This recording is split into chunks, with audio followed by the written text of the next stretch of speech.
સમાચાર વિગતવાર જોઈએ। રાજકોટ જેતપુર હાઈવેને લઈને કોંગ્રેસ દ્વારા વિરોધ કરવામાં આવ્યો। કોંગ્રેસ દ્વારા રાજકોટ જેતપુર હાઈવે ચક્કાજામ કરવામાં આવશે।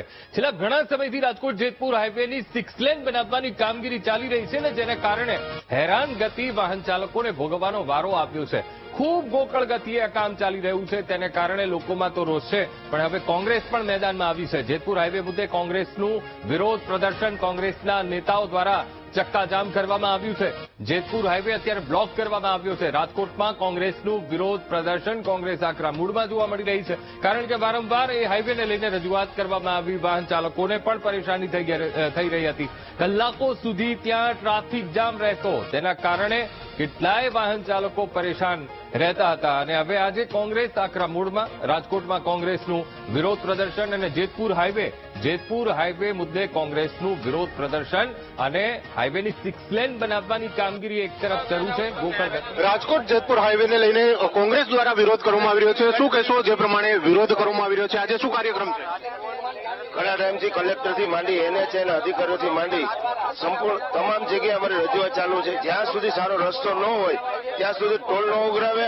દુઃખની વાત એ છે કે ભારતીય જનતા પાર્ટીના તમામ ધારાસભ્યો, તમામ સંસદ સભ્યો ચૂંટાઈ છે, એક પણ ભારતીય જનતા પાર્ટીના ધારાસભ્ય, સંસદ સભ્ય આ લોકોના દુઃખ માટે આગળ આવતા નથી, એક શબ્દ ઉચ્ચારતા નથી। એ પ્રજાએ અત્યારે જોવાની જરૂર છે। ચોક્કસથી જે પ્રમાણે લોકો છે તેમના દ્વારા ક્યાંક ને ક્યાંક વિરોધ કરવામાં આવી રહ્યો છે। હાથમાં બેનર સાથે આ વિરોધ છે। શું કહેશો આજે વિરોધ માટે? વિરોધ માટે એવું છે, અમે 2-3 લોકોને આવેદનપત્ર આપે છે, નોટિસો આપી છે, છતાં આ લોકો રોડ રસ્તા ભરવામાં 0% ધ્યાન આપતા નથી અને ટોલ નાકા ટેક્સ જે લોકો ઓછો કર્યો નથી। તો અમે એ કહેવા માંગીએ છીએ કે પબ્લિક આટલી હેરાન થાય છે। મોટો હાઈવે નેશનલ રોડ છે, અહીં એમ્બ્યુલન્સ આવતી હોય, રસ્તામાં મૃત્યુ બીમાર થાય છે, તોય લોકો કઈ સમજતા નથી। તો ભાજપની સરકાર એટલી ભ્રષ્ટ છે, આને કોઈ માટે કોઈની શરમ જ નથી આને। અને નીતિનભાઈ ગડકરી મોટી મોટી સંસદમાં વાતો કરે છે, તો એ ટકો મારે 0% આમાં રોડની કોઈ સુવિધા લોકો આપતા નથી અને ખરાબમાં ખરાબ પોઝિશન અત્યારે ગુજરાતની છે।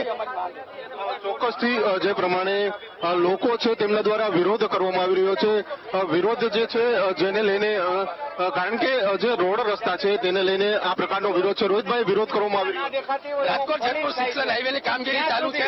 આ હાઈવેની કામગીરીમાં વાહન ચાલકોને ખૂબ જ મુશ્કેલીનો સામનો કરવો પડી રહ્યો છે। દરરોજ કલાકોનો ટ્રાફિક ચક્કાજામ, અકસ્માતોની હારમાળા, બિનકાયદેસર ટોલ વસૂલાત અને જ્યાં જોઈએ ત્યાં ખાડા દરરોજ કલાકોનો ટ્રાફિક ચક્કાજામ થાય। અમે 2 વખત ભૂતકાળમાં રજૂઆતો કરી છે, તેમ છતાં કોઈ જાતનું સોલ્યુશન નથી। કલેક્ટર તંત્ર માત્ર જાહેરાતો કરે, નેશનલ હાઈવે ઓથોરિટી કંટ્રોલ રૂમની જાહેરાત કરે, પણ ગ્રાઉન્ડ ઉપર કઈ ઇફેક્ટ નથી। ગઈકાલે શિવરાજસિંહ ચૌહાણે જૂનાગઢની અંદર કીધું કે મને હાઈવેનો કડવો અનુભવ થયો, તેમ છતાં સ્થાનિક નેતાઓ કઈ બોલતા નથી। કલેક્ટર તંત્ર કઈ કામ નથી કરતું। તંત્ર આખું નિંદ્રાધીન ચાલે, ઝઘડવા માટેનો